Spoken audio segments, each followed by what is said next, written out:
छात्र छात्री माने किभली भाव सुरक्षित नुहंती सेथिपाई आमे गोटे सारा ओडिसा आज गोटे मुख्यमंत्री उद्देश्य रे मेमोरेंडम दियागला। तेणुकरी आपण मान तो जानी थे आमे प्रतिदिन न्यूज देखिले TV radio TV news paper देखिले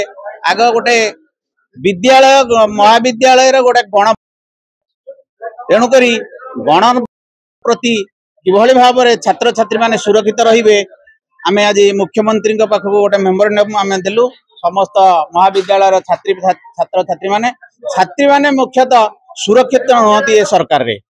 छात्री ना नारी सुरक्षित नुहति महाविद्यालय छात्री माने सुरक्षित नुहति। वर्तमान सरकार आ प्रति सचेतन है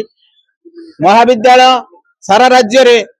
किभली भाव नारी सुरक्षित रहिबे छात्र छात्री माने सुरक्षित रहिबे आर पदक्षेप नेबा निहाती जरूरी। कथा नारी सुरक्षा होची देश रे गोटे बड़ न्याय मिलियो दरकार हम मानकू बिकॉज आमे कॉलेज आसछु कॉलेज रे आमे तो सुरक्षित निजुक मने करूनु। आज आमे घर को आसला बेले तो भाबुछु आमे सुरक्षा आसछु घर को तो फेरिला बेले भाबुनु कि आमे सुरक्षित रहछु काले कि माने सब बेले विपद अनुभव होउची कि काले कि को मुहूर्त रे हम ऊपर भी समिति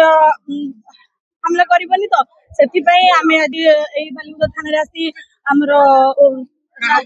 এই ঝিওটাକୁ न्याय मिलू तार परिवार को न्याय मिलू तांको ऊपर जो गण दुष्कर्म हेची सरकार से मानकू न्याय देबा सहित तांको परिवार को किछि सहाय्य करंतु बोली दाबी अछि जे नारी माने केमती सबरे सुरक्षा रहिबे सेति प्रति सरकार यत्नमान होबा आवश्यक।